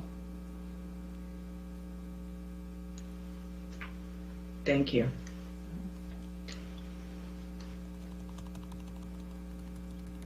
Any other questions, comments from the board on this? Mr. Tarantino? Mr. Arancibia? I wanted to, there are a couple of things, and I saw them in the larger report, but I'm going to echo the aspects of assessment. One of the things, the real concerns for me during COVID was that precisely we weren't able to avoid federal, eliminating having to take the federal assessment. We need to develop other assessment tools that we push district-wide to be able to be in that position if we find ourselves in that situation. And frankly, it gives us more of an assessment. They don't have to be high stakes, but can help us out and be able to have an assessment that can better inform our decision making. The coherence issues we've discussed as well. I think the other part too, I think that we need to see, at least what I'm hearing from parents and even instructors and counselors, is that we need to see more teacher leaders at the level of the principalship, really taking an active role in observing classes, making sure that we're there and modeling with that presence, which has been really difficult during COVID as well. But then coming back to this idea of coherence, what's an AP class at one site is an AP class on another site, and the same thing we've been talking about with regards to alternative education and other things like that. And lastly, I just wanted to really assure, kind of emphasize for me, one of the things that I have, I've been in the equity fight for a long time, and it kind of is something that's frustrating to me that we see equity as everybody gets through, as opposed to everybody's pushed to do their best. And I think that's a very different model of how we should see it. And I think that's one of the things I'm concerned with is the rigor. We need to have instruction rigorous so that students are able to push through and overcome barriers and overcome obstacles. And I think that's really important. Not that we're going to just throw them at the obstacles, but we walk them through the process of falling down and getting up to be able to succeed and understand how they can move that forward. And I think there are elements of that within that, but I think those are things for me that are guiding principles of how we should see education, especially in schools that have marginalized communities, especially when we see ourselves as products of marginalized communities, right? And we start asking ourselves this. One of the things I always remember, one of my mentors in grad school was Rosada Sanchez, and she was, we called her La Jefa, right? The mom, because she had almost like a very, very, very difficult charge of making sure that we all got through the PhD program. But she also held us accountable. And we have to hold ourselves accountable, both at the level of instruction, at the level of leadership, and I think at the level of developing a vision for the district. And I think that's where I'm looking back to. Thank you, Dr. Arancibia. Any other comments? If not, we'll need to adopt this. So we'll need a motion to adopt this G8. So moved. I'll second. Moved and seconded. Vote, please. Adamos? Yes. Arancibia? Hall? Yes. Segura? Yes. Solis? Yes. Tarantino? Yes. Motion passes 5-0. Okay, let's do G10, then we'll take a bathroom break. So It's actually G10. G9. G9, thank you. You're welcome. And that was pulled by Trustee Tarantino. Thank you, President Segura. I just wanted to know how many of the educators and service professionals will be part of this program, and has there been a designation of who these individuals will be? Like, are they counselors, teachers on special assignments, psychologists? That's all I have. Thank you. Dr. Aguirre? Thank you, President Segura. I'll ask Dr. Alvarez to respond to this question about G9. Thank you. That's a great question. So CPI will utilize a trainer of trainer models. So we are going to have 12 staff members that will then will become trainers and will be able to train the rest of our staff. We're looking at right now about 1,000 staff members being trained in verbal intervention. And so that's verbal intervention, verbal de-escalation. We also have 600 additional e-learning licenses for our special educators. That includes both teachers and classified paraprofessional. Thank you. That's all. Any other questions on that? If not, I'll entertain a motion for G9. I'll So- move approval. I'll second. Moved and seconded, vote please. Adamos? Yes. Arencibia? Yes. Hall? Yes. Segura? Yes. Solis? Yes. Tarantino? Yes. Motion passes 5-0. Okay, we'll take a break till 8:10, and then we'll go to K4. Thank you. How many more items do we have?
Board Trustees, Dr. Superintendent Aguirre, Cabinet, and Community.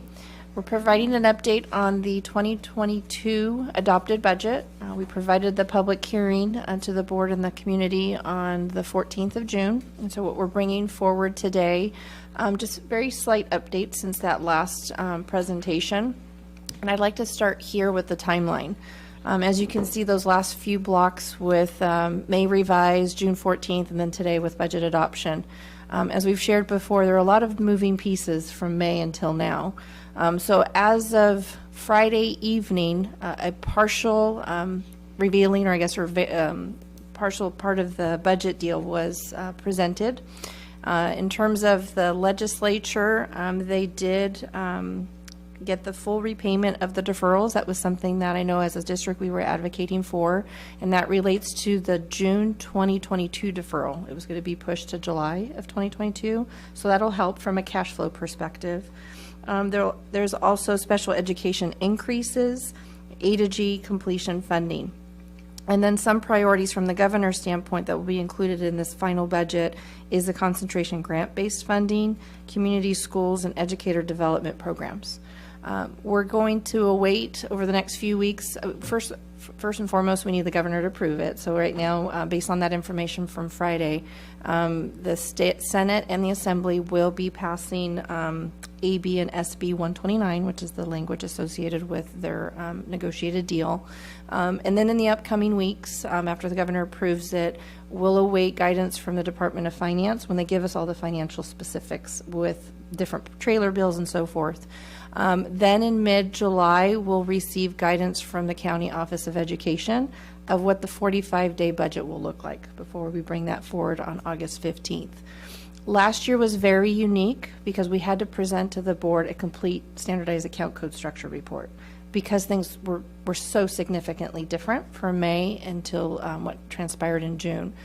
Typically what's done on the 45-day with the county guidance is that we present what has changed from today, budget adoption, and then what the governor had in the final. So usually that's typically what we present. So we'll await that guidance in the upcoming weeks and what we'll bring forward in mid-August. And so what I wanted to highlight, the only key factor, and I had shared this during our last presentation, was the assumption-related unemployment insurance. Because in that negotiated deal Friday night, there was no contribution to pensions nor contribution to unemployment insurance. In the past, we've had some contributions from the state towards the pension costs, but it's not included going forward at this point. And what I had shared on the June 14th meeting, at that time, the county office had given us direction to update our out-year projections that impacts the 22-23 year and the 23-24 year. School Services of California had provided us guidance to use a 0.2 rate, and the county office requested that we update it to reflect a 0.9 and then also 0.3 for those respective years. That change, as you'll see here shortly, does have an impact to what we had in the reserves. It does take whatever we did have, specifically for 23-24, it zeroed it out. So we'll share that. But at this point in time, it's an assumption, but it's per the request of the county because it aligns to the superintendents throughout the state, which is known as the common message. Again, what things could change in the upcoming months, and definitely by first interim. So with that change, and I'd like to go back here. One item to note as well as here's the reserve assumptions. Part of Ed Code 42-127, we do have to show a snapshot of our reserves and where we're at. And you can see here that we've got our 2% economic uncertainty for 21-22, and then what we've built in is those contingency reserves that we introduced at the May third interim presentation, and then also at the public hearing on the 14th. These items tie to one of the resolutions that's in your agenda today regarding it's known as the Government Accounting Standards Board, the GASB 54 resolutions, where we indicate those set-asides. And so we just want to highlight this slide because it is an area that the county does look for those excess reserves. But you can see in that out year that it is all zero as a result of that change to unemployment. And then this ties to that multi-year projection. Let me jump to that because everything else remained pretty static, very minimal changes to our estimated actuals and then to the budget.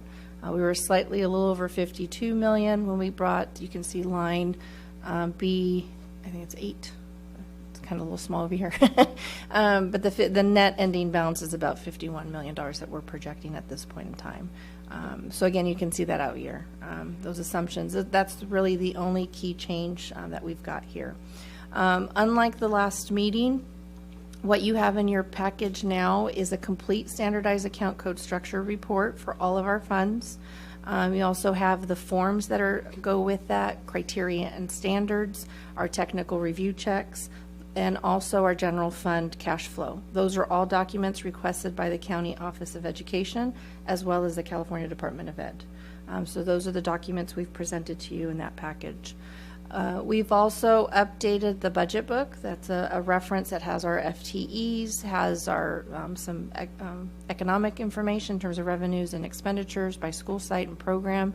We received feedback from our stakeholders, and we've incorporated that into this version that you have there. And so in terms of next steps, our cash flows, again, nothing has changed in that regard.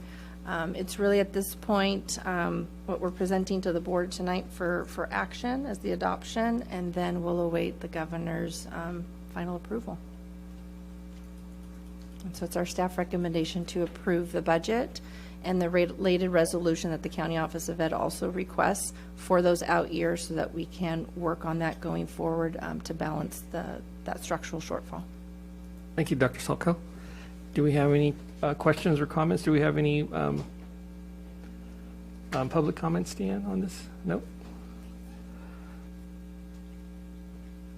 Trustee Hall. Thank you. One of the things I was wondering about is, so we know that everything that we're taking into consideration as of this point in time and under the direction of what the County Office of Ed has directed us, that in year 2023, we're going to have our economic reserve will be gone, our contingency reserve will be gone. We won't have any, many of our reserves will be wiped out by 23, 24. Is that the projection per page? I don't know what page 8. That's correct, right? Correct, Trustee Hall. Based on our current assumptions today, again, not including what was recently negotiated at the state level, that is what we have as the assumption for 23, 24. And a lot of what's happening right now with the budget, whatever the agreement that was reached with the legislator and the governor so far, they kind of reached some sort of agreement. I saw an article from School Services. It looks like there's still, we haven't moved away from having a lot of categoricals being reestablished, which means we'll have to go out and apply for a lot of that money in most cases. So I can see where that would be problematic as well.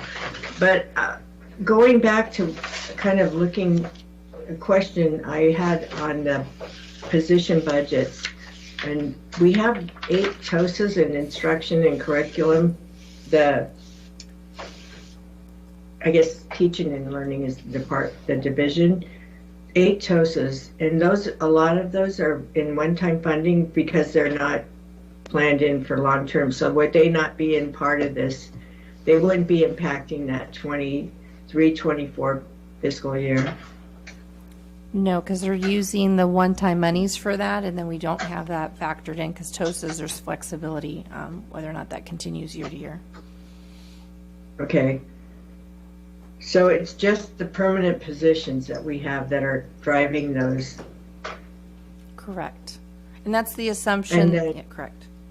And the decline in enrollment. So correct. That's a significant portion to the shortfall is attributed to that decline in enrollment because the hold harmless at the state level goes away. And so our numbers in March of 2022 will be critical for the funding for the next year. Right. So it really is an all-out effort to increase our average daily attendance, to increase enrollment, and make sure students are in the seats so they can learn. That's one of our primary objectives, it seems. So I appreciate the work you're doing. There's no, like you stated in your presentation, we don't see a solution on the, I know that the legislator had pushed for some STRS and PERS funding, to some of the funding from the surplus to go to buy down some of the STRS and PERS. You don't see that occurring at this point. We don't know where that's at. Right, Is that correct. correct? Based on the communication that was issued from Friday night's negotiations, there is no contribution from the state, as there has been in the most recent years, towards the STRS and PERS contribution rates. Right, but we don't know where that's going. I mean, they're still not final on that. Okay, so I'm trying to figure out if our board needs to get on the phone right away and start really pounding the pavement around our legislators, if there's any hope we can do any kind of advocacy with our legislators to impact their decisions, or the governor, or is it just too late? That's what I'm wondering, but I think they can figure that one out with Dr. Aguirre. But I'm wondering about the 45-day budget revision, and if we could have some of those impacts that may not be in here or in the budget book. They weren't, part of your budget book present record at this point. If we could have them incorporated when you come back so that we see the full impact of the one-time funding plus whatever changes there are with the final adopted budget at the state level, so we can really have a record in the budget book that's easily referenced by our public. It provides a real transparency on a school by school level and department level that really helps us track some of this, where the money goes. When people ask, where's the money? Well, there it is. It's in the budget book. Can we have that incorporated when you come back with the 45-day budget revision? Yes, we'll have the guidance from the county on the 45-day template that they'll have provided us to, but we can also look at the budget book. Any positions, Thank any you things very that changed, much. we can also update the budget book accordingly. That'd be really great. I think it would help everybody. So I appreciate your willingness to do that, and I want to thank you and your staff. I know there's a lot of work and a lot of a lot of analysis goes into all of this. So I really appreciate what they're doing, and I appreciate the budget book, and it's really a nice tool for all of us to have. Thank you. You're welcome. Thank you, Trustee Hall. Did you have some comments, Dr.? Yeah, I just wanted to ask Dr. Salkel if she can provide a little bit of context. So in terms of this projected structural deficit in 23-24, out of that, how much do we anticipate it would be from the declining enrollment itself? It's almost $19 million in that first given year, 22-23, that it's attributed to just the revenue decline, because that catches up with the prior years. So it's almost $20 million simply based on declining enrollment. I think that's Correct. an important item for context, as the public may wonder how that happens. Mm-hmm. That is a key component of how structural deficits occur, is when you have such a significant decrease in enrollment. And it's not unique to our district. We're seeing it across the state of California. We're seeing it across the country. So I just think it's important context to provide. Mm-hmm. Thank you, Dr. Gary. That is super important. Any other comments or questions from the board? If not, we'll need to entertain a motion to adopt K4. I want to say this, are you going to speak? Sorry, Go ahead. I was going to say thank you for the word, and I'm just going to make the motion to approve. Thank you for the word, and I know I was just commenting before you spoke, it's like, it's got to be really, really frustrating giving the same speech, kind of negative news, but at the same time, too, going into it with realistic perspective, right? In the sense that this is something we need to address, and you've been really, really wonderful in terms of doing that. But we can all kind of understand that enrollment is the crux of the problem. And the more that we have students returning, the more we move out of this problem. So this has become one of the major aspects of our motivation action items of our district, is to get these students back. And with that, I was going to offer a motion to approve the budget as we have. So I will second that, but let me make a motion, make a quick comment on that is, And that, as you just said, Dr. Anasibia, you know, it's so important to do the work that we're doing now and not doing the same thing in terms of keeping our students and recruiting students and just letting people know what we have to offer and the great programs we have to offer and trying to bring those families, you know, that are considering leaving or have left back into our district to help with our numbers. And with that, I will second that motion. So if we can vote, please. Adamos? Yes. Arencibia? Yes. Hall? Yes. Segura? Yes. Solis? Yes. Tarantino? Yes. Motion passes 5-0. All right, N5, pulled by Trustee Hall. Yes, it's on the fire alarm systems.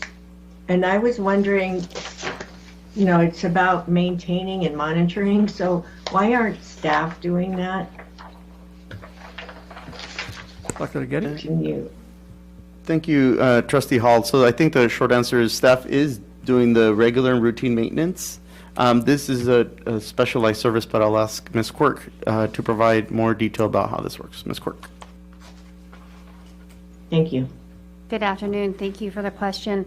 So we outsource monitoring, monitoring services. So staff does do the requisitions and the on-site coordination for the areas we need security services for, and obviously fire is kind of built into our systems. And so we do have to outsource that for third-party monitoring, and we work in step with that company for any repairs, upgrades to systems, et cetera. But we do have, it's a typical system to have, it's going to be standard electronics, and they'll do all of our third-party monitoring for fire service systems and for security systems throughout the district. Okay, thank you. You're good with that, Trustee Hall? That's all, that was my question. It sounds like, if I'm hearing Ms. Quirk right, that it's a specialized field. Is that correct? That generally you're doing, staff does the monitoring, but there's certain reporting elements that this company does along with repairs if needed for the security and the alarm systems. Right. So is that what I'm hearing? Correct. So for the fire systems, it's standard, right? So the fire system monitoring is in the event that this system gets utilized, that it's assisting with the communication process out to respective fire services and also throughout the district. And then for the monitoring for the security systems, the systems are in place, and if the alarm were to get triggered, then there's a series of folks on our staff that get notified so that we can have site administrators, school resource officers, local law enforcement get deployed if necessary. Generally, an administrator is going to go on site, see if there's vandalism. If there is, then we layer in maintenance, et cetera. But it's the first line of defense, and then it's tied to our exact administration throughout the district by each site. Okay, thank you. If there are no further questions, I'll entertain a motion for N5 approval. Move to approve. I'll second. Moved and seconded. Vote, please. Adamos? Yes. Arencibia? Yes. Hall? Yes. Segura? Yes. Solis? Yes. Tarantino? Yes. Motion passes 5-0. And we'll move to our last item, which is Q6, pulled by Trustee Hall. And I Oh, have and public the public- comments? And Yes. the public comment, yes. The first comments are from Lori Van Orden.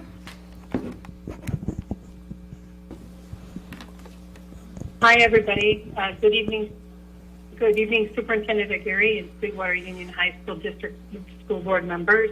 My name is Lori Van Orden, and I'm the San Diego lead volunteer for the Parent Education Program Be Smart for Kids, which teaches adults about the importance of safe storage of firearms and about asking about the presence of guns in homes while your children are visiting. And I'm also a volunteer with the San Diego Suicide Prevention Council and co-chair of their Means Reduction Subcommittee. So speaking in both these roles, I want to sincerely thank you for spreading the word about the importance of safe storage. You will be saving lives by doing so. The numbers are staggering. an estimated 4.6 million American children live in households with at least one loaded, unlocked gun. Firearm-related deaths in the United States are the second leading cause of injury-related deaths in children between the ages of 1 and 17, and the first cause of death in Black children. Having an easily accessible gun in the home increases firearm-related injuries, deaths, crimes, and death by suicide. So here in San Diego County, our suicide rate among those aged 18 or younger is higher than the California state rate, and it continues to increase. And suicide attempts are often impulsive acts and are almost always fatal when a firearm is used. So having guns locked up can allow family, friends, and caregivers time to intervene to prevent a death. According to pediatrician Dorothy R. Novick in the Washington Post, she says the factors putting so many children at risk for gun deaths and injuries during COVID-19 are wide and interrelated. Children suffer gunshots in 3 different ways. They harm themselves or others unintentionally, they become suicidal, or they fall victim to violent crime. All 3 have risen throughout the pandemic. Firearm sales have skyrocketed since the pandemic took hold. Even before COVID-19, 13 million children lived in a home with at least one gun. Then 2020 saw a 64% increase in firearm sales. More than 20 million guns were sold last year, and 6 million more left the shelves in early 2021. Every month seems to set a new record. This country has more guns than people, Dr. Novick continues. The only way to protect children from these weapons is to store them safely away. That means keeping firearms locked, unloaded, and separate from ammunition. Studies show safe firearm storage protects children from unintentional shootings and suicide, and can reduce community violence by preventing firearms from being lost and stolen. So I think Dr. Novick shows why this is so important, and I believe that most gun owners are responsible and want their families to be safe. That's why your resolution today is so important. Just like we engage our families with information about good nutrition, car safety, and the dangers of drugs and alcohol, we need to add responsible, safe storage of guns to the list. And it isn't just good policy, it's the law. As State Superintendent Tony Thurmond notes, district and school administrators must help educate parents and guardians about California's child access prevention laws, because it is a crime for a person to negligently store or leave a loaded firearm in a place where a child is likely to access it. So thank you again for being a leader in this effort, and we look forward to working with you in the future to keep your families informed and safe. Thanks again. Thank you. There was another person that signed up to speak, but they're not on the phone line. Okay. Trustee Hall, you pulled this as well?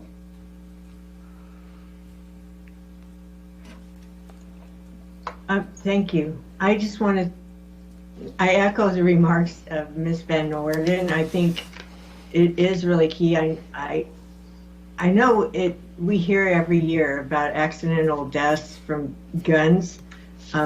Children that playing, thinking they're unloaded, they're not educated about really how to handle firearms. And being that we're living in an era where so many are being sold, I think it's so important that we inform parents and also students about safety, firearm safety. And I'm really thankful to Dr. Aguirre and Dr. Moore for bringing this forward. I really appreciate your doing it. And emphasizing that you will, I like the fact that you're going to do the training and offer that to parents annually. I think it's very important, and I want to thank you for that. That's all I have to say. Thank you, Trustee Hall and everybody. I'll make a motion to approve the resolution.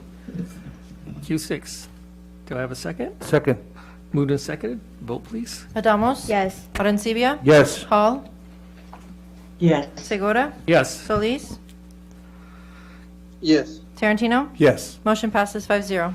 Well, great. That's the end of our board meeting, but I would like to take a little personal point of privilege and welcome our new student representative, Gabrielle Stubblefield, who's right here in front of us, and look forward to working with you going forward.